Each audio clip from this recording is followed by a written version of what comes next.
അസ്സലാമു അലൈക്കും വറഹ്മത്തുള്ളാഹി വബറകാതുഹു. ബിസ്മില്ലാഹിർ റഹ്മാനിർ റഹീം. അൽഹംദുലില്ലാഹി റബ്ബിൽ ആലമീൻ. വസ്സലാത്തു വസ്സലാമു അലാ അഷ്റഫിൽ മുർസലീൻ വഅലാ ആലിഹി വസ്വഹ്ബിഹിൽ ഫായിസീന ബിറിദല്ലാഹ്. അമ്മാ ബഅദ്.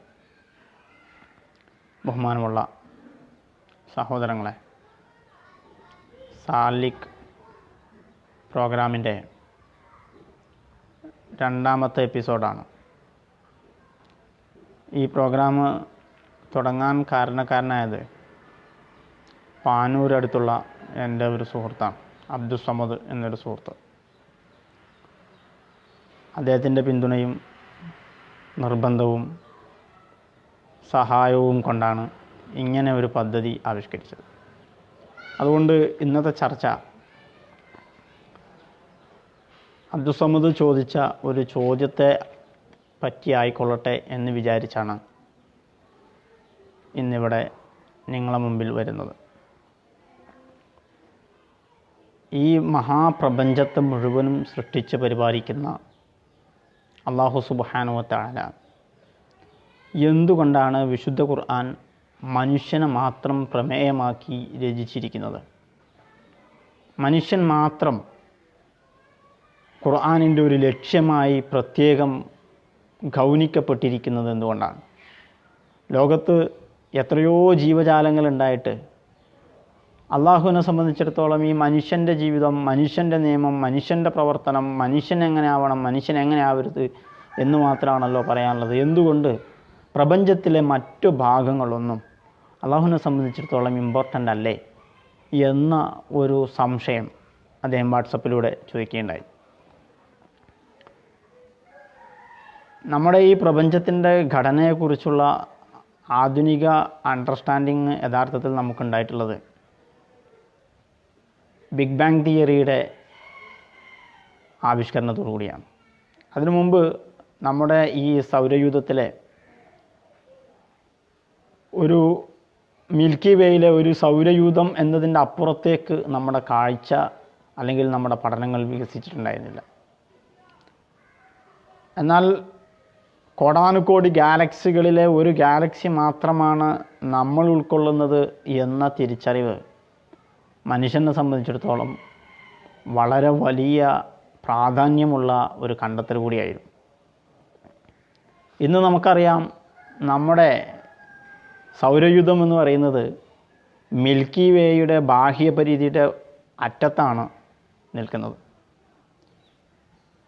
28,000 പ്രകാശവർഷം കിലോമീറ്ററാണ് നമ്മൾ ഉൾക്കൊള്ളുന്ന മിൽക്കി വേയുടെ കേന്ദ്രത്തിലേക്ക് സൗരയൂഥത്തിൽ നിന്നുള്ള ദൂരം ആധുനിക ശാസ്ത്രം നിഗമനം ചെയ്തത്. പ്രകാശവർഷം എന്ന് പറഞ്ഞാൽ നിങ്ങൾക്കറിയാം, ഒരു സെക്കൻഡിൽ 3 ലക്ഷം കിലോമീറ്ററാണ് പ്രകാശം സഞ്ചരിക്കുക.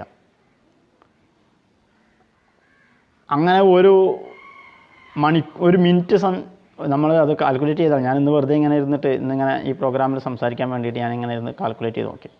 നമുക്കറിയാം, ഒരു മിനിറ്റിൽ 60 സെക്കൻഡ്.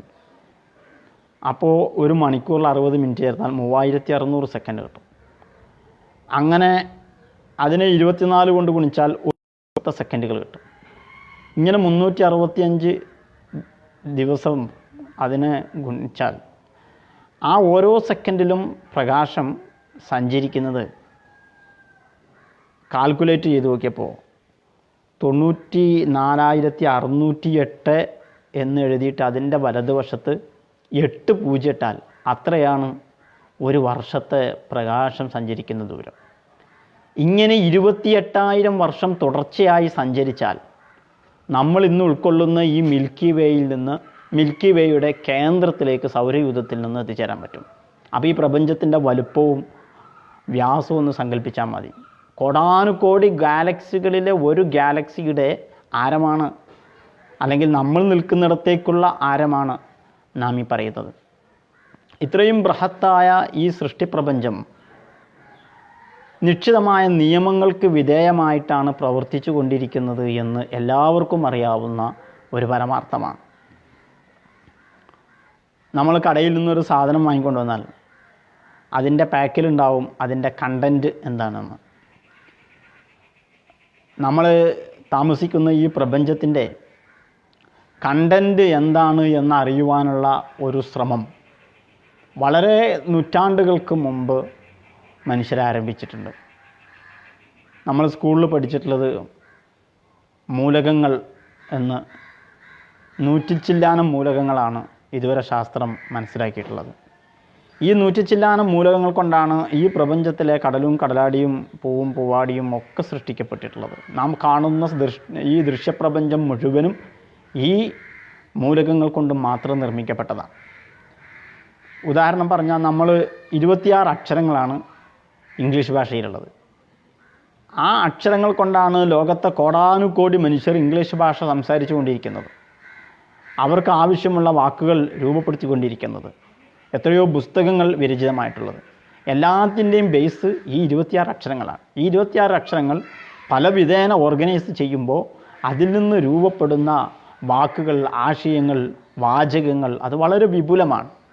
ഇതുപോലെ നൂറ്റിച്ചില്ലാനം മൂലകങ്ങൾ കൊണ്ട് അതിനെ വ്യത്യസ്തമായ അനുപാതങ്ങളിൽ അതിനെ അറേഞ്ച് ചെയ്തപ്പോൾ ഈ ദൃശ്യപ്രപഞ്ചത്തിലെ വ്യത്യസ്തമായ വസ്തുക്കൾ, കോടാനുകോടി വസ്തുക്കൾ, മനുഷ്യൻ ഇന്ന് വരെ നിർണയിച്ചു തീർന്നിട്ടില്ലാത്ത അത്രയും വസ്തുക്കൾ രൂപപ്പെട്ടിരിക്കുകയാണ്. ഇത് ഈ പ്രപഞ്ചത്തിൻ്റെ കണ്ടൻറ്റ് വായിക്കാനുള്ള നമ്മുടെ ശ്രമത്തിൽ നിന്ന് മാത്രം നമുക്ക് മനസ്സിലാക്കാവുന്ന ഒരു സംഗതിയാണ്. നമ്മളൊരു ഭാഷ സംസാരിക്കുമ്പോൾ നിശ്ചിത നിയമങ്ങൾ പാലിച്ചുകൊണ്ടാണ് നമ്മൾ സംസാരിക്കുന്നത്. എനിക്ക് വെള്ളം വേണം എന്നതിന് ഞാൻ വെള്ളം കുടിച്ചു എന്ന് പറയാറില്ല. ഭൂതകാലക്രിയ പ്രയോഗിക്കേണ്ടടുത്ത് അങ്ങനെയും ഭാവി പ്രയോഗിക്കേണ്ടടുത്ത് അങ്ങനെയും ഒക്കെ പ്രയോഗിക്കാൻ ഭാഷയ്ക്ക് ചില നിയമങ്ങളുണ്ട്. ഇതുപോലെ ചില നിയമങ്ങൾ, ചില തത്വങ്ങൾ എൻകോഡ് ചെയ്തിട്ടാണ് ഈ മൂലകങ്ങളെ വ്യത്യസ്തമായ അനുപാതത്തിൽ സംരക്ഷിച്ചിട്ടുള്ളത് എന്ന് നമുക്ക് മനസ്സിലാക്കാൻ സാധിക്കും. നമുക്ക് ഉദാഹരണം പറഞ്ഞാൽ ഇംഗ്ലീഷിൽ TALE ടെയിൽ എന്ന് പറഞ്ഞാൽ കഥ എന്നോ ചരിതം എന്നോ അല്ലെങ്കിൽ കിംവദന്തി എന്നൊക്കെ പല സാഹചര്യങ്ങളിൽ അർത്ഥം വെക്കുന്ന പദമാണ്. അതിൽ TALE എന്നതിൽ എ മാറ്റി പകരം ഐ ചേർത്ത് കൊടുത്താൽ ടൈൽ എന്നായാൽ അത് കട്ട എന്നോ ഇഷ്ടിക എന്നോ ഓട് എന്നോ ഒക്കെ അർത്ഥം പറയുന്ന പദമായി മാറും. വെറും ഒരു ക്യാരക്ടർ മാറ്റുന്നതോടുകൂടി നമ്മൾ ഉദ്ദേശിക്കുന്ന മീനിങ് അല്ലെങ്കിൽ നമ്മൾ ഉദ്ദേശിക്കുന്ന പദം പാടെ മാറിപ്പോവുകയാണ്. ഇതുപോലെ ആണ് ഈ പ്രപഞ്ചത്തിൻ്റെ നിശ്ചിത കണ്ടൻറ്റുകൾ കൊണ്ട് തന്നെ ഉണ്ടാക്കിയിട്ടുള്ള ഈ പ്രപഞ്ചം, അതിൽ ഉപയോഗിച്ചിട്ടുള്ള കണ്ടൻറ്റിൻ്റെ അനുപാതത്തിലോ അല്ലെങ്കിൽ ഏതെങ്കിലും ഒരു കണ്ടൻറ്റിനോ മാറ്റം വരുത്തുമ്പോൾ അത് വലിയ മാറ്റങ്ങൾ അത് കാണിക്കും. ഇംഗ്ലീഷിലെ ഒരു പദം തന്നെ ഉദാഹരിച്ചുകൊണ്ട് ഞാൻ അതിൻ്റെ മറ്റൊരു രൂപത്തിലേക്ക് വരാം. ഇൻക്ലൂഡ് സാധാരണ പുറത്തുള്ള ഒന്നിനകത്തേക്ക് ആഗിരണം ചെയ്യാൻ, ഉൾക്കൊള്ളാൻ വേണ്ടിയിട്ടാണ് നമ്മൾ ഇൻക്ലൂഡ് എന്ന പദം ഉപയോഗിക്കുന്നത്. എക്സ്ക്ലൂഡ് എന്ന് പറഞ്ഞാൽ ഉള്ളിലുള്ള ഒന്നിനെ പുറത്തേക്ക് തള്ളാനാണ്. പ്രീക്ലൂഡ് എന്ന് പറഞ്ഞാൽ പുറത്തുള്ള ഒന്നിനകത്തേക്ക് വരാൻ സമ്മതിക്കാതെ തടഞ്ഞു നിർത്താനാണ്. ഇവിടെയൊക്കെ ആദ്യത്തെ 2 അക്ഷരത്തിൽ മാറ്റം വരുത്തുന്നതോടുകൂടി അല്ലെങ്കിൽ അവസാനത്തെ 5 അക്ഷരങ്ങൾ നിർത്തി ബാക്കിയുള്ളതിൽ തുടക്കത്തിൽ മാറ്റം വരുത്തിയതോടുകൂടി വലിയ അർത്ഥവ്യത്യാസങ്ങൾ വരികയാണ്. ഇതുപോലെ പ്രപഞ്ചത്തിൻ്റെ കോടാനുകോടി സൃഷ്ടിജാലങ്ങളും മുഴുവനും നിശ്ചിത മൂലകങ്ങളുടെ അറേഞ്ച്മെൻറ്റിലുള്ള ചെറിയ ചെറിയ വ്യത്യാസങ്ങൾ കൊണ്ടാണ് ക്രമപ്പെടുത്തിയിരിക്കുന്നത് എന്നത് ഒരു മഹാത്ഭുതമാണ്. ഞാനെപ്പോഴും ചിന്തിക്കാറുണ്ട്, വിശുദ്ധ ഖുർആനിലെ വചനങ്ങളെ സൂചിപ്പിക്കാനുള്ള സാങ്കേതിക ശബ്ദം ആയത്ത് എന്ന പദമാണ്. ഈ പ്രപഞ്ചത്തിലെ ദൃഷ്ടാന്തങ്ങളെ സംവിധാനിച്ചിരിക്കുന്നതും പരിചയപ്പെടുത്തുമ്പോൾ ആയത്ത് എന്ന പദമാണ് ഉപയോഗിച്ചിട്ടുള്ളത്. രണ്ടും തമ്മിൽ വളരെ കോറിലേറ്റഡാണ്. ഇതുപോലെ ഇന്ന് ഈ പ്രപഞ്ചത്തിലെ വ്യത്യസ്ത വസ്തുക്കളുടെ അല്ലെങ്കിൽ മൂലകങ്ങളുടെ മോളിക്യുലർ ഫോർമുല പറയുമ്പോൾ നമ്മുടെ മനുഷ്യഭാഷയുടെ അക്ഷരങ്ങൾ കടമെടുത്ത് അതേ ശൈലിയിലാണ് അത് ആവിഷ്കരിക്കുന്നത്. നമുക്കറിയാം H2O എന്ന് പറഞ്ഞാൽ വെള്ളം. 2 ഹൈഡ്രജൻ തന്മാത്രയും 1 ഓക്സിജൻ തന്മാത്രയും ചേരുമ്പോൾ, ഒരു ആറ്റവും ചേരുമ്പോൾ രൂപപ്പെടുന്ന വെള്ളം. അതിൽ നിന്ന് ഒരു H കുറഞ്ഞ് HO എന്നാൽ അത് ഹൈഡ്രോക്സിയായി. സാധാരണ നമുക്ക് പരിചയമുള്ള ഉദാഹരണങ്ങളിലേക്ക് വരികയാണ്. ഇതുപോലെ CO2 കാർബൺ ഡയോക്സൈഡ് എന്ന് പറയുന്നത് നമ്മുടെ അന്തരീക്ഷത്തിലെ വളരെ പ്രധാനപ്പെട്ട ഇതിൻ്റെ താപനില നിയന്ത്രിക്കുന്നതിൽ സവിശേഷമായ പ്രാധാന്യമുള്ള ഒരു സംഗതിയാണ്. അതിന് നിറമല്ല, മണമല്ല. പക്ഷേ അന്തരീക്ഷത്തിൻ്റെ വെയിറ്റിനെ അപേക്ഷിച്ച് അതിന് വെയിറ്റ് കൂടുതലാണ്. ഒരു പാത്രത്തിൽ നിന്ന് വേറൊരു പാത്രത്തിലേക്ക് ഒഴിക്കാനൊക്കെ പറ്റുന്ന വിധത്തിൽ അതിന് വെയിറ്റ് ഉണ്ട് എന്നാണ് കെമിസ്ട്രി പഠിക്കുന്ന ആളുകൾ അതിനെക്കുറിച്ച് നമുക്ക് പരിചയപ്പെടുത്തി തരുന്നത്. ഈ കാർബൺ ഡൈ ഓക്സൈഡിൽ 2 ഓക്സിജൻ ആറ്റങ്ങളുള്ളിടത്ത് ഒരു ഓക്സിജൻ ആയാൽ കാർബൺ മോണോക്സൈഡ് ആവും. കാർബൺ ഡൈ ഓക്സൈഡ് നമ്മുടെ അന്തരീക്ഷത്തിൻ്റെ താപവ്യതിയാനം സംരക്ഷിക്കുന്നിടത്ത് വളരെ പ്രാധാന്യം അർഹിക്കുന്നൊരു സംഗതിയാണെങ്കിൽ കാർബൺ മോണോക്സൈഡ് ഒരു വിഷവാതകമാണ്. അതങ്ങനെ നമ്മുടെ ശരീരത്തിലെ രക്തത്തിലെ ഹീമോഗ്ലോബിനുമായി ചേർന്ന് കാർബോക്സി ഹീമോഗ്ലോബിൻ രൂപപ്പെട്ട് കഴിഞ്ഞാൽ നമ്മുടെ ശരീരത്തിലെ ശ്വാസകോശത്തിൽ നിന്ന് പേശികളിലേക്കൊക്കെയുള്ള രക്തചംക്രമണത്തിനെ സാരമായി ബാധിക്കുന്ന തരത്തിൽ നമ്മുടെ ജീവൻ അപകടപ്പെടുത്തുന്ന തരത്തിലുള്ള ഒരു വിഷവാതകമാണ് ഇവിടെ കിട്ടിയത്. അതിൽ നിന്ന് നമ്മൾ ആ കാർബൺ കൂടി കളഞ്ഞ് വെറും ഓക്സിജൻ ബാക്കി വന്നാലോ?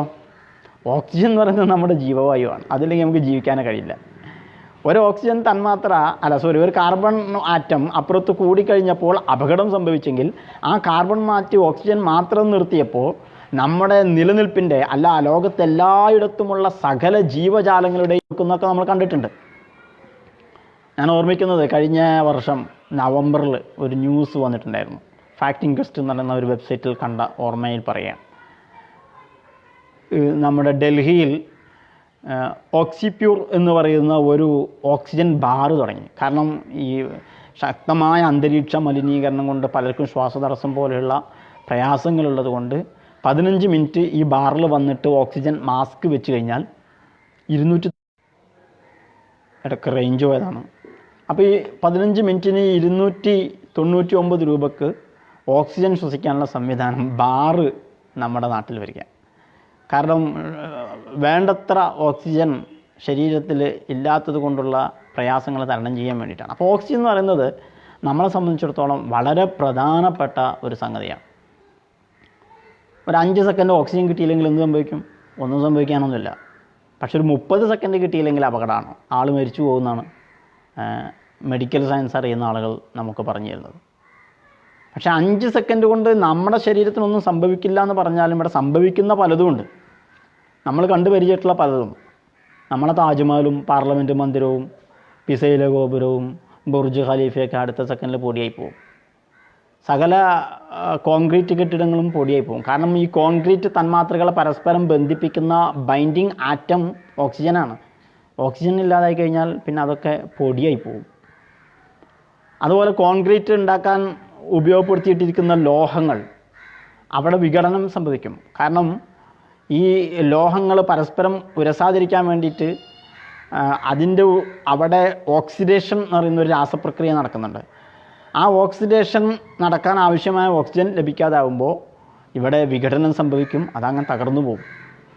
നമ്മളൊരു ഒഴിഞ്ഞ ഗ്രൗണ്ടിലോ അല്ലെങ്കിൽ കടൽ തീരത്തോ മറ്റൊക്കെയാണ് നിൽക്കുന്നതെങ്കിൽ ശക്തമായ സൂര്യാഘാതത്തിന് വിധേയമാവും. കാരണം സൂര്യനിൽ നിന്ന് പുറപ്പെടുന്ന വളരെ സ്ട്രോങ് ആയിട്ടുള്ള അൾട്രാവയലറ്റ് രശ്മികൾ ഇങ്ങോട്ട് വരാതെ തടഞ്ഞു നിർത്തുന്നത് ഓസോൺ പാളികളാണ്. അത് നിർമ്മിക്കപ്പെട്ടിരിക്കുന്ന വളരെ പ്രധാനപ്പെട്ട ഘടകം ഓക്സിജനാണ്. അപ്പോൾ ഓക്സിജൻ ഇല്ലെങ്കിൽ ഇവിടെ ശക്തമായ അൾട്രാവയലറ്റ് രശ്മികൾ ഇങ്ങോട്ട് കടന്നു വരികയും അതുമൂലമുണ്ടാകുന്ന അപകടങ്ങൾ പലതും ഉണ്ടാവുകയും ചെയ്യും. ഓക്സിജൻ ഇല്ലാതാവുക എന്ന് പറഞ്ഞാൽ അതിൻ്റെ അർത്ഥം നിങ്ങൾക്ക് മനസ്സിലാവുമല്ലോ. അന്തരീക്ഷത്തിൽ 21% ഓക്സിജനും 78% നൈട്രജനും ബാക്കിയൊക്കെയാണ് മറ്റ് മൂലകങ്ങൾ എന്നാണ് പറയുന്നത്. അപ്പോൾ ഈ 21% ഓക്സിജൻ്റെ അഭാവം വരുന്നതോടുകൂടി നമ്മുടെ വായുമർദ്ദം പറ്റെ കുറഞ്ഞു പോകും. അതൊരു ശാസ്ത്രീയ പഠനങ്ങളുടെ നിഗമനം അനുസരിച്ച് നമ്മൾ കടലിൽ 2000 കിലോമീറ്റർ ആഴത്തിലേക്ക് പോയാൽ ഉണ്ടാവുന്ന അന്തരീക്ഷ മർദ്ദത്തിന് തുല്യമായ അവസ്ഥയായിരിക്കും ഈ ഭൗമോപരിതലത്തിൽ തന്നെ നമുക്ക് അനുഭവപ്പെടുക. ഭൂമിയുടെ ഈ സർഫേസ് അത് 45% അതിൻ്റെ ഘടകം ഓക്സിജനാണ്. ഓക്സിജൻ ഇല്ലാതാകുന്നതോടുകൂടി അതാകെ തകർന്നു പോകും. അപ്പോൾ ഈ ഭൂമി തന്നെ തകർന്നു പോകും. ഇവിടേക്ക് വെളിച്ചം നമുക്ക് കിട്ടുന്നുണ്ട്, സൂര്യൻ വെളിച്ചം തരുന്നുണ്ടെങ്കിലും അതിവിടെ കിട്ടുന്നത് അന്തരീക്ഷത്തിലെ വിവിധ കണികകളിൽ തട്ടി അത് ഭൂമിയിലേക്ക് പതിച്ച് പ്രസരിക്കുന്നതുകൊണ്ടാണ്. അന്തരീക്ഷത്തിൽ ഓക്സിജൻ ഇല്ലാതാവുന്നതോടുകൂടി കണികകളുടെ അഭാവം പ്രത്യേകമായി നിഴലിക്കുകയും അന്തരീക്ഷാകെ ഇരുട്ടുമൂടുകയും ചെയ്യും. അപ്പോൾ ഓക്സിജൻ എന്ന് പറയുന്ന ഒരൊറ്റ സാധനത്തിൻ്റെ അഭാവം കൊണ്ട് ഈ പ്രപഞ്ചം എന്ന് പറയുന്ന സിസ്റ്റം തന്നെ തകർന്നു പോകും. പക്ഷേ ഇത്രയും കാലമായിട്ട് നമുക്ക് അങ്ങനത്തെ ഒരു അപകടം നേരിട്ടിട്ടില്ല. അതെന്തുകൊണ്ടാണ്? അത് ആരും വിചാരിക്കരുത് 18-ാം നൂറ്റാണ്ടിൻ്റെ ആദ്യത്തിൽ ആൻറ്റൺ ലിവോസിയർ എന്ന് പറയുന്ന ഒരാൾ ഓക്സിജൻ കണ്ടുപിടിച്ചതുകൊണ്ടാണ്. ഓക്സിജൻ അതിൻ്റെ മുമ്പേ ഇവിടെ ഉണ്ടായിരുന്നു, അതിന് ആ പേര് അയാളാണ് ഇട്ടതെന്ന് മാത്രം.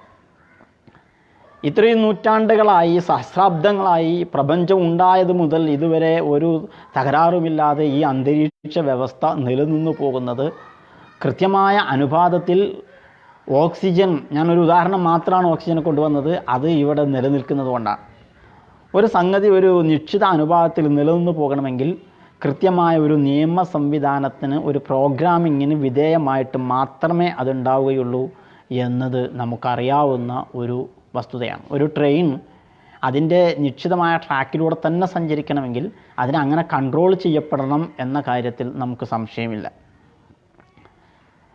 ഈ പ്രപഞ്ചത്തിലെ ഓരോ ഘടകവും ഇങ്ങനെയാണ്, ഒരു നിശ്ചിതമായ നിയമത്തിന് വിധേയമായിട്ടാണ് അത് പ്രവർത്തിച്ചുകൊണ്ടിരിക്കുന്നത്. ഒരു കുത്തനെ ഉയർന്നു നിൽക്കുന്ന ഒരു മലൻ്റെ മുകളിൽ നിന്ന് നമ്മളൊരു കല്ലിട്ടാൽ ആ കല്ല് താഴേക്ക് ഉരുണ്ടു വീഴും. എന്നാൽ താഴെ വെച്ച ഒരു കല്ല് ഒരിക്കലും മുകളിലേക്ക് ഉരുണ്ടു പോകാറില്ല, കാരണം അത് പ്രകൃതി നിയമത്തിനെതിരാണ്. നമ്മളൊരു മുകളിൽ നിന്നൊരു സാധനം ഇട്ടാൽ അത് നേരെ താഴെ വന്ന് വീഴും. അത് ഈ ഗ്രാവിറ്റി പവർ എന്ന് പറയുന്ന ഒരു സംഗതി ഫങ്ഷൻ ചെയ്യുന്നത് കൊണ്ടാണ് അത് എന്ന് ഇന്ന് എല്ലാവർക്കും അറിയാവുന്ന ഒരു സംഗതിയാണ്. അതുകൊണ്ട് തന്നെ ഈ പ്രപഞ്ചത്തിൽ നടന്നുകൊണ്ടിരിക്കുന്ന വിവിധ തരത്തിലുള്ള പ്രാപഞ്ചിക പ്രവർത്തനങ്ങളെ, രാസപ്രവർത്തനങ്ങളെ, വ്യത്യസ്ത പരിണാമങ്ങളെക്കുറിച്ചുള്ള പഠനമാണ് ഇന്ന് ആധുനിക സയൻസ് നടത്തിക്കൊണ്ടിരിക്കുന്നത്. നമുക്കറിയാം, സയൻസ് എന്ന് പറഞ്ഞാൽ തന്നെ systematic study of the physical world, about the behavior and structure of the physical world through experiments and observations എന്ന് വേണമെങ്കിൽ നമുക്ക് നിർവചിക്കാം. അത് പരീക്ഷണങ്ങളുടെ, നിരീക്ഷണങ്ങളുടെ നമ്മുടെ ഈ ഭൗതിക പ്രപഞ്ചത്തിൻ്റെ സ്ട്രക്ചറും ബിഹേവിയറും എന്താണ് എന്ന് പഠിച്ചുകൊണ്ടിരിക്കുക. എന്ന് പറഞ്ഞാൽ ഇതിൽ പ്രോഗ്രാം ചെയ്തുകൊണ്ടിരിക്കുന്ന, ഇവിടെ നൽകപ്പെട്ടിരിക്കുന്ന കമാൻഡുകളുടെ ഭാഷ എന്താണ്, എന്തെല്ലാമാണ് ഇതിൻ്റെ പ്രോഗ്രാം എന്ന് പഠിച്ചുകൊണ്ടിരിക്കുകയാണ് ശാസ്ത്രം. ശാസ്ത്രത്തിന് അങ്ങനെ പഠിക്കണമെങ്കിൽ നമുക്കൊരു കാര്യത്തിന് മുൻകൂട്ടി ഒരു പ്രതീക്ഷിക്കാൻ കഴിയുമ്പോൾ മാത്രമേ നമുക്ക് പഠിക്കാൻ കഴിയുള്ളൂ. പ്രതീക്ഷിക്കാൻ കഴിയണമെങ്കിൽ നിശ്ചിത നിയമ സംവിധാനത്തിന് വിധേയമായി അത് പ്രവർത്തിച്ചുകൊണ്ടിരിക്കണം. എങ്ങനെ ഉദാഹരിക്കാം എന്ന് ചോദിച്ചാൽ, ഇപ്പോൾ നമ്മൾ ചായ ഉണ്ടാക്കുകയാണ്. ചായ ഉണ്ടാക്കുമ്പോൾ പഞ്ചസാരയും പാലും വെള്ളവും ചായപ്പൊടിയൊക്കെ ചേർത്തിട്ട് നമ്മൾ ചായ ഉണ്ടാക്കും. ഒരു തവണ ഉണ്ടാക്കിയപ്പോൾ ചായ കിട്ടി. അതേ കണ്ടൻസ് ഉപയോഗിച്ചിട്ട് പിറ്റേ ദിവസം ഉണ്ടാക്കിയപ്പോൾ ചോരയാണ് വന്നത്. പിറ്റേ ദിവസം ഉണ്ടാക്കുമ്പോൾ ആസിഡാണ് വന്നത്. ഇങ്ങനെ ഒരു പ്രതിസന്ധി, ഒരു അനിശ്ചിതത്വം ഉണ്ടെങ്കിൽ നമ്മൾ ഈ കണ്ടൻറ്റ് ഉപയോഗിച്ചിട്ട് ഒരിക്കലും ചായ ഉണ്ടാക്കാൻ പോകില്ല.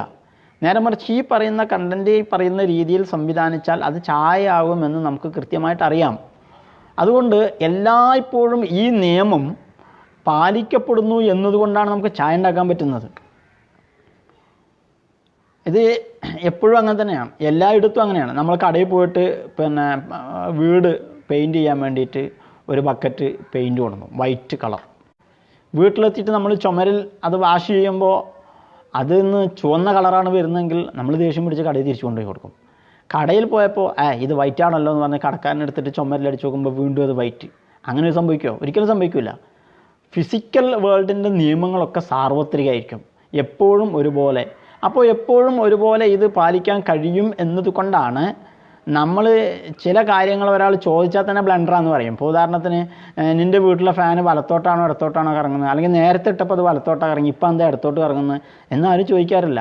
കാരണം അതൊക്കെ ഒരു നിശ്ചിത നിയമങ്ങൾക്ക് വിധേയമായി പ്രവർത്തിച്ചുകൊണ്ടിരിക്കുകയാണ്. അപ്പോൾ ഈ ഭൗതിക പ്രപഞ്ചം മുഴുവനും നിശ്ചിതമായ നിയമങ്ങൾക്ക്, ആരോ, കമ്പ്യൂട്ടറിൻ്റെ ഭാഷയിൽ പറഞ്ഞാൽ ആരോ മുൻകൂട്ടി പ്രോഗ്രാം ചെയ്തതുപോലെ പ്രവർത്തിച്ചു കൊണ്ടിരിക്കുന്നു എന്നതുകൊണ്ടാണ് നമുക്ക് ഇതിനെക്കുറിച്ച് പഠിക്കാൻ സാധിക്കുന്നത്. അതുകൊണ്ടാണ് ഫിസിക്സ് ഉണ്ടായത്, കെമിസ്ട്രി ഉണ്ടായത്, ബയോളജി ഉണ്ടായത്, മൈക്രോബയോളജി ഉണ്ടായത്, അനാട്ടമി ഉണ്ടായത്, ഏത് പഠനശാഖയും ഉണ്ടായിട്ടുള്ളത് ഈ വിധത്തിൽ നിശ്ചിത നിയമങ്ങൾക്ക് വിധേയമായിട്ടാണ് തങ്ങൾ പഠന വിധേയമാക്കുന്ന ആ ഒബ്ജക്റ്റ് എന്താണോ അത് പ്രവർത്തിച്ചു കൊണ്ടിരിക്കുന്നത് എന്ന് നമുക്ക് തീർച്ചയുള്ളത് കൊണ്ടാണ്. അപ്പോൾ ഈ പ്രപഞ്ചം മുഴുവനും അങ്ങനെ നിശ്ചിതമായ നിയമങ്ങൾ കീപ്പ് ചെയ്യുന്നു.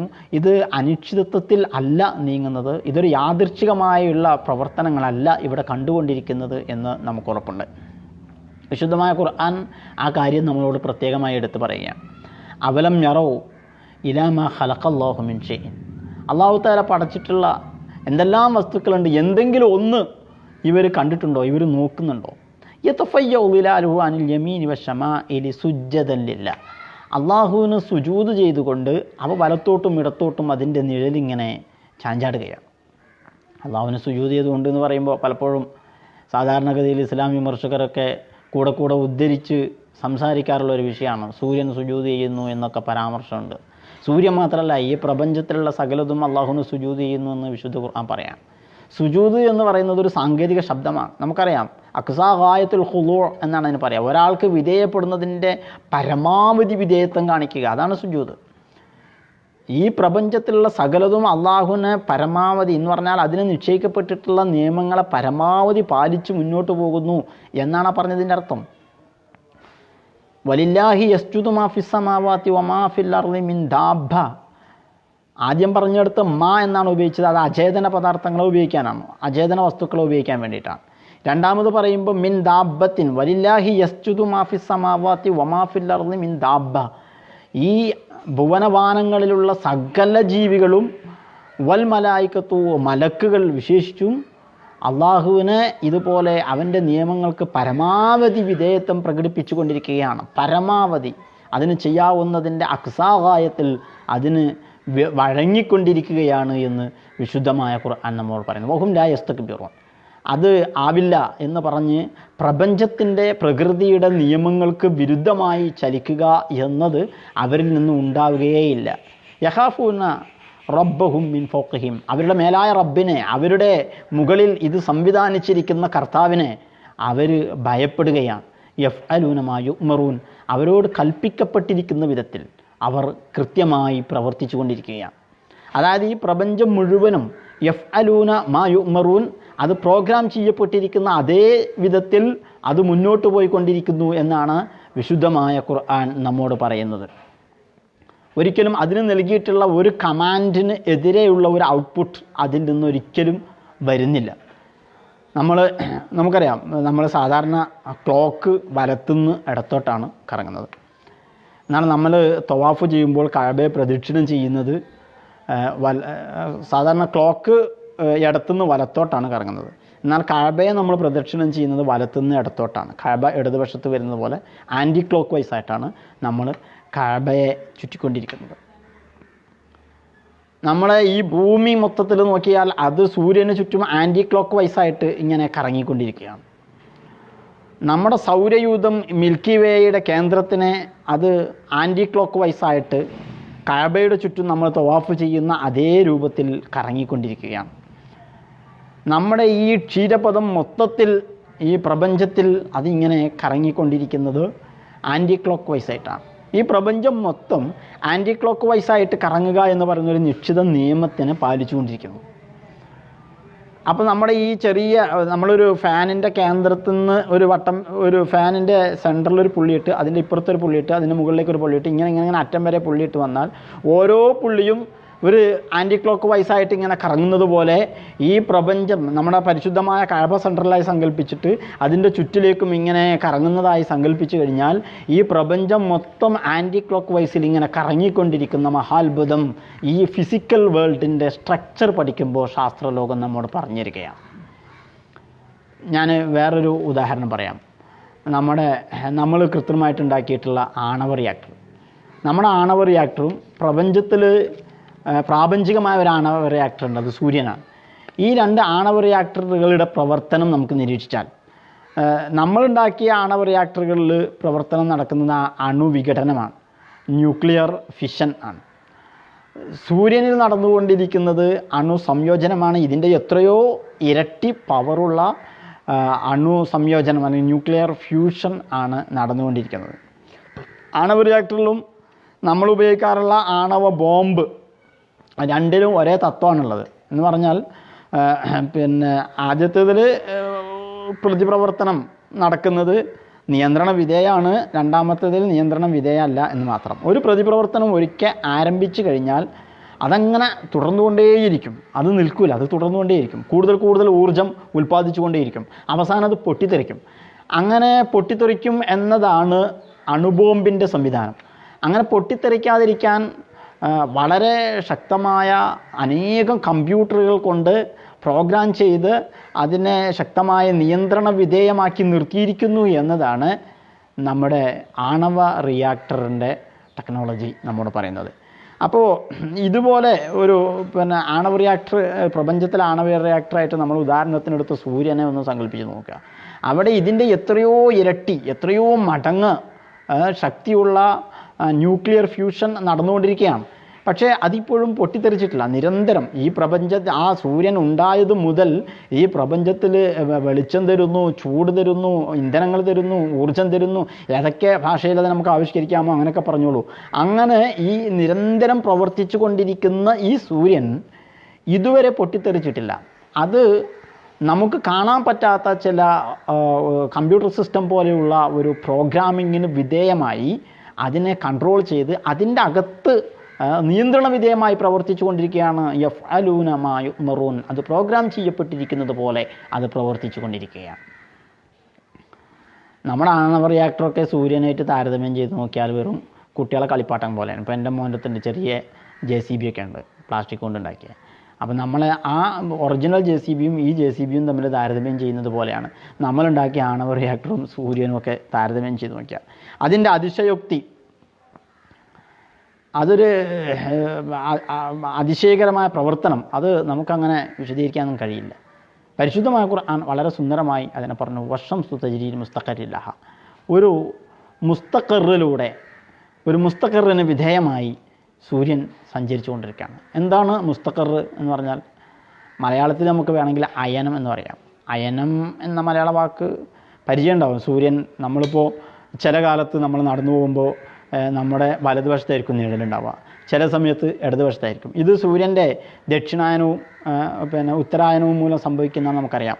ഇക്വേറ്ററിൻ്റെ ഈ ഭൂമധ്യരേഖയുടെ മുകളിലേക്ക് 23.5 ഡിഗ്രിയും താഴോട്ട് 23.5 ഡിഗ്രിയും തമ്മിൽ ഇങ്ങനെ സൂര്യൻ വരും. അപ്പോൾ മുകളിലേക്ക് ഒരു 3 മാസം കൊണ്ട് 23.5 ഡിഗ്രി വരെ പോകും.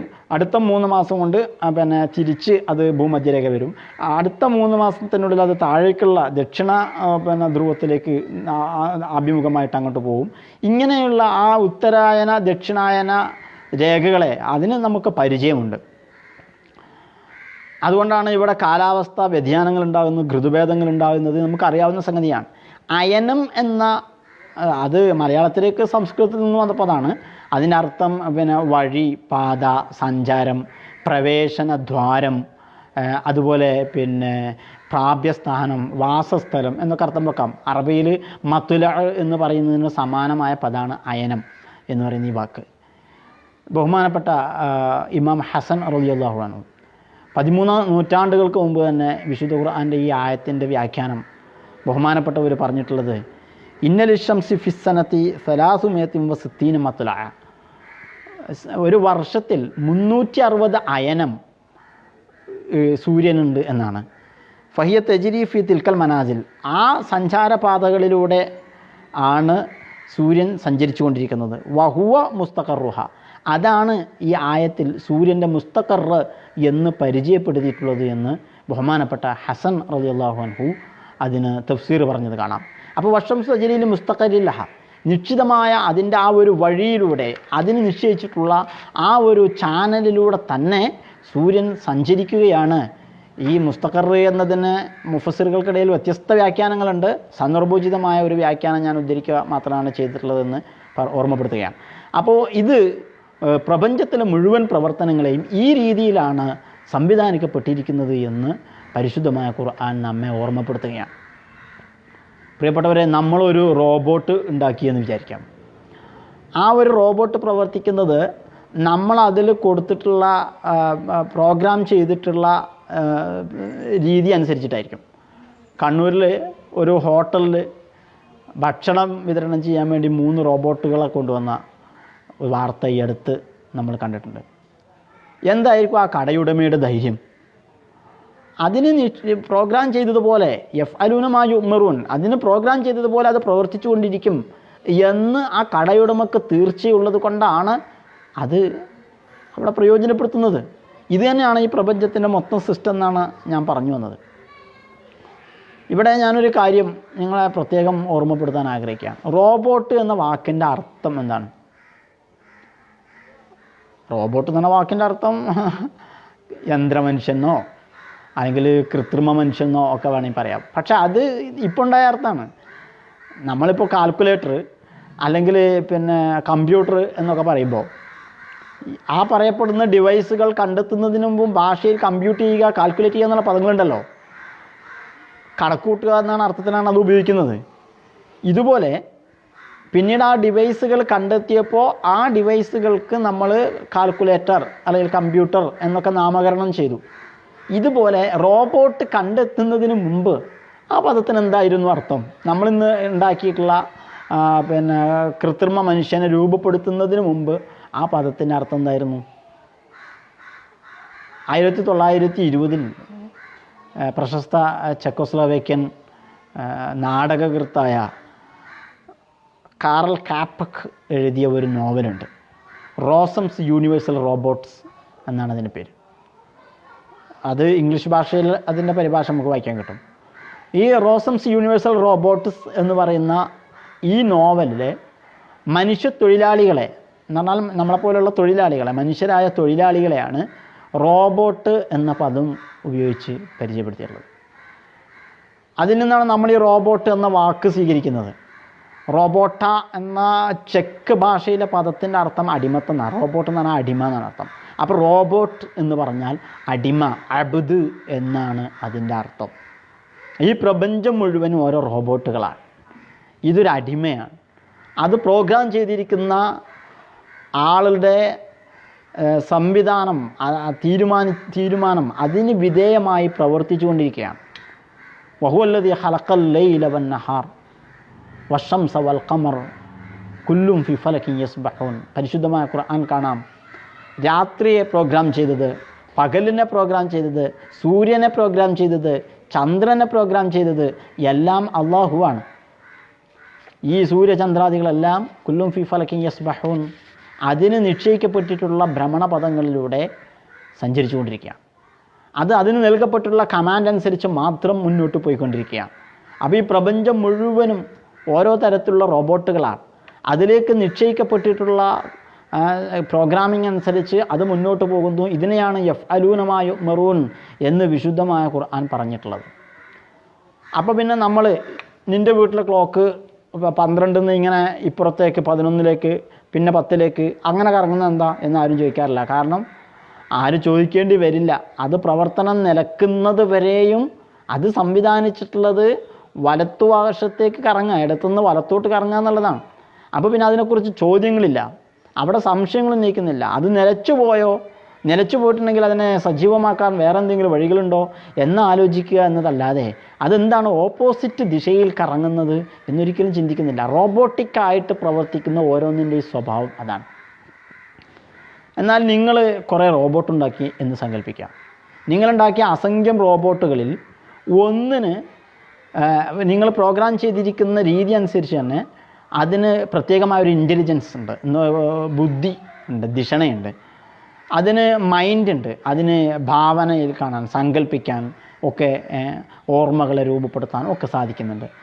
അതുപോലെ അതിന് ഫ്രീ വില്ലുണ്ട്, അതിന് സ്വതന്ത്രമായി അതിനിഷ്ടമുള്ള പോലെ പ്രവർത്തിക്കാൻ പറ്റും. അങ്ങനത്തെ ഒരു അവസ്ഥ നിലനിൽക്കുന്നുണ്ട്. അങ്ങനെയാണെങ്കിൽ നിങ്ങളുണ്ടാക്കിയിട്ടുള്ള മറ്റു റോബോട്ടുകളിൽ നിന്ന് വ്യത്യസ്തമായി ഈ റോബോട്ട് നിങ്ങളുടെ ഹിതത്തിനനുസരിച്ച് മാത്രമേ പ്രവർത്തിക്കൂ എന്ന് മറ്റുള്ളവർക്ക് മനസ്സിലാക്കാൻ സാധിച്ചോളുന്നില്ല. കാരണം അവിടെ പ്രോഗ്രാം ചെയ്തിരിക്കുന്ന അതിൻ്റെ തത്വങ്ങളെ ഏത് വിധേനമാണെങ്കിലും പ്രയോജനപ്പെടുത്താൻ പറ്റുന്ന വിധത്തിലാണ് അതിനെ അറേഞ്ച് ചെയ്തിരിക്കുന്നത് എന്നതാണ് അതിൻ്റെ വ്യത്യാസം. അതുകൊണ്ട് നമ്മുടെ ഹിതത്തിന് വിധേയമായി തന്നെ പ്രവർത്തിക്കണമെന്ന നിലക്ക് അതിൻ്റെ ആക്ടിവിറ്റീസ് നിർണ്ണയിക്കുന്ന ഒരു പ്രവർത്തന പട്ടിക, ഒരു മാനുവൽ നമ്മളതിന് കൊടുക്കും. അതുപോലെ ആ മാനുവൽ അനുസരിച്ചിട്ടല്ലേ അത് പ്രവർത്തിക്കുന്നത് ആണോ എന്ന് വിലയിരുത്താനുള്ള ശ്രമങ്ങളുണ്ടാവും. ഇതാണ് മനുഷ്യനെ ലക്ഷ്യം വെച്ചുകൊണ്ട് വിശുദ്ധമായ ഖുർആൻ നിയമങ്ങൾ രൂപപ്പെടുത്തുകയും പ്രപഞ്ചത്തിലെ ബാക്കിയുള്ളതെല്ലാം അള്ളാഹുവിനെ തൗഅൻ ഔ കർഹൻ വിധേയപ്പെട്ടുകൊണ്ട് മുന്നോട്ട് പോവുകയാണ് എന്ന് പ്രസ്താവിക്കുകയും ചെയ്തതിൻ്റെ അർത്ഥം പ്രപഞ്ചം മുഴുവനും ഒരു ഫിസിക്കൽ ലോ പാലിച്ചുകൊണ്ടാണ്, ഭൗതിക നിയമങ്ങൾക്ക് വിധേയമായിക്കൊണ്ടാണ് പ്രവർത്തിച്ചു കൊണ്ടിരിക്കുന്നത്. ഇത് ആധുനിക ശാസ്ത്രം നമ്മളോട് പറഞ്ഞ് പഠിപ്പിച്ചു കൊണ്ടിരിക്കുന്ന ഒരു കാര്യമാണ്. ശാസ്ത്രം ഒരിക്കലും ഇതിൻ്റെ പ്രോഗ്രാം ചെയ്ത ആളെക്കുറിച്ച് പഠിക്കുന്നില്ല, അതിനെക്കുറിച്ചല്ല അതിൻ്റെ പാഠ്യവിഷയം. അപ്പോൾ എന്തായാലും ഇപ്പോൾ ഞാൻ ഗ്രാമർ പഠിക്കുമ്പോൾ അതിൽ ബലാഗ പഠിക്കാൻ പറ്റില്ല. ഞാൻ ഖുർആൻ ഇരുന്ന് ആയത്തിൻ്റെ അർത്ഥം കുട്ടികൾക്ക് പറഞ്ഞു കൊടുക്കുമ്പോൾ കെമിസ്ട്രിയിലെ തത്വങ്ങൾ അവിടെ പറയാൻ പറ്റില്ല. കെമിസ്ട്രി പഠിപ്പിക്കുന്നിടത്ത് വന്നിട്ട് അനാട്ടമിയുടെ വിഷയങ്ങൾ കൈകാര്യം ചെയ്യുന്നതിൽ അർത്ഥം ഉണ്ടാവില്ല. ഓരോന്നിനും ഓരോ പാഠ്യവിഷയങ്ങളുണ്ടാവും. ഇതേപോലെ സയൻസിൻ്റെ പാഠ്യവിഷയം തിയോളജിയുടെ പാഠ്യവിഷയമല്ല. തിയോളജി കൈകാര്യം ചെയ്യുന്നത് ഈ പ്രോഗ്രാം ഉണ്ടാക്കിയ ആളെക്കുറിച്ചാണ്. എന്നാൽ ആ ഓർമ്മപ്പെടുത്തൽ നമ്മുടെ ഫിലോസഫി, മെറ്റാഫിസിക്സിനെ കുറിച്ചുള്ള പഠനങ്ങൾ നമ്മളോട് പറയുമ്പോൾ സയൻസിൻ്റെ പാഠ്യവിഷയം ഈ പ്രപഞ്ചത്തിലെ ഭൗതിക നിയമങ്ങൾ, ഇവിടുത്തെ പ്രോഗ്രാമിംഗ് ചെയ്യപ്പെട്ടിരിക്കുന്ന ഈ പ്രോഗ്രാമുകൾ എന്താണ് എന്നാണ് സയൻസ് പഠിച്ചുകൊണ്ടിരിക്കുന്നത്. ആ പഠനത്തിൽ നിന്ന് പ്രപഞ്ചം മുഴുവനും ഒരു നിശ്ചിതമായ നിയമത്തിന് വിധേയമായി പോകുന്നു എന്നറിയുന്നു. എന്നാൽ നമ്മളെ സംബന്ധിച്ചിടത്തോളം നമുക്ക് ഫ്രീ വില്ലുണ്ട്, നമുക്കിഷ്ടമുള്ള രീതിയിൽ സഞ്ചരിക്കാം എന്ന് നമുക്കറിയാവുന്നുണ്ട്. ലോകത്തെ മുഴുവൻ ഗോളങ്ങളും കുല്ലും ഫി ഫലകിൻ യസ്ബഹൂൻ, അതിന് നിശ്ചയിച്ചിട്ടുള്ള ചാനലിലൂടെ തന്നെ അത് പ്രയാണം ചെയ്തുകൊണ്ടിരിക്കുകയാണ്. എന്നാൽ നമ്മളോ, നമുക്ക് നിശ്ചയിക്കപ്പെട്ട ചാനലിലൂടെ അല്ലാതെ വാഹനം ഓടിക്കുമ്പോൾ നമ്മൾ ആക്സിഡൻറ്റ് പെടുന്നു, ട്രാഫിക് നിയമങ്ങൾ തെറ്റിക്കുമ്പോൾ ആക്സിഡൻറ്റുകളിൽ പെടുന്നു. കാരണം എന്താ, നമ്മളെ ഒരു കല്ല് മുകളിൽ നിന്ന് താഴേക്കിട്ടാൽ മുകളിൽ വെച്ചാൽ അത് ഓട്ടോമാറ്റിക്കായിട്ട് താഴേക്ക് വരുന്നത് പോലെ അതേ രീതിയിൽ നമ്മൾക്ക് നിശ്ചയിച്ചിട്ടുള്ള വൺ വേ ട്രാക്കിലൂടെ തന്നെ നീങ്ങും എന്ന് നമ്മളെ പറ്റി പറയാൻ കഴിയില്ല. കാരണം നമുക്ക് ഫ്രീ വില്ലുണ്ട്, നമ്മൾ ഇഷ്ടമുള്ള രീതിയിൽ പ്രവർത്തിക്കുന്നു. ഇതാണ് വിശുദ്ധമായ ഖുർആൻ നേരത്തെ അബ്ദുസമദ് ചോദിച്ചതുപോലെ ഈ പ്രപഞ്ചത്തിലെ മറ്റ് സംവിധാനങ്ങളുടെ ഒക്കെ നിയമങ്ങളും സംവിധാനങ്ങളെയും വിശദീകരിക്കാൻ പോകുന്നതിന് പകരം അതെല്ലാം നിശ്ചിത നിയമങ്ങൾക്ക് വിധേയമായി അള്ളാഹുവിനെ വിധേയപ്പെട്ട് ജീവിക്കുന്നു, നിങ്ങളും അങ്ങനെ വിധേയപ്പെടൂ എന്ന് പറഞ്ഞ് സ്വതന്ത്രേച്ഛ തന്നിട്ടുള്ള, ഫ്രീ വിൽ തന്നിട്ടുള്ള, ഇൻ്റലിജൻസ് തന്നിട്ടുള്ള, മൈൻഡ് തന്നിട്ടുള്ള, സ്വതന്ത്രമായി പ്രവർത്തിക്കാനുള്ള അവസരങ്ങളും അതിന് പറ്റുന്ന ഘടനയും അതിന് പറ്റുന്ന ഭൗമവിധാനവും സംവിധാനിച്ച് തന്നിട്ടുള്ള നമ്മളാകുന്ന റോബോട്ടുകളോട്, ഇൻ്റലിജൻസ് ഉള്ള റോബോട്ടുകളോട് ചില നിയമങ്ങൾ പറഞ്ഞിട്ടുള്ളത്. അല്ലാഹു സുബ്ഹാനഹു വ തആല ഈ പ്രപഞ്ചത്തെ നമുക്കായി സംവിധാനിച്ചിരിക്കുന്ന ഈ ലൗകിക പ്രപഞ്ചത്തെ അവൻ്റെ ഹിതത്തിനനുസരിച്ച് ഉപയോഗിക്കുവാൻ തൗഫീക്ക് നൽകുമാറാവട്ടെ എന്ന് പ്രാർത്ഥിച്ചുകൊണ്ട് ദീർഘമായെങ്കിൽ ക്ഷമിക്കണം എന്നാവശ്യപ്പെട്ടുകൊണ്ട് അവസാനിപ്പിക്കുന്നു. പരിശുദ്ധമായ റമദാൻ അനുകൂലമായി സാക്ഷി നിൽക്കുന്നവരിൽ അല്ലാഹു നമ്മെ ഉൾപ്പെടുത്തട്ടെ. ആമീൻ. വആഖിറു ദഅ്വാനാ അൽഹംദുലില്ലാഹി റബ്ബിൽ ആലമീൻ. അസ്സലാമു അലൈക്കും.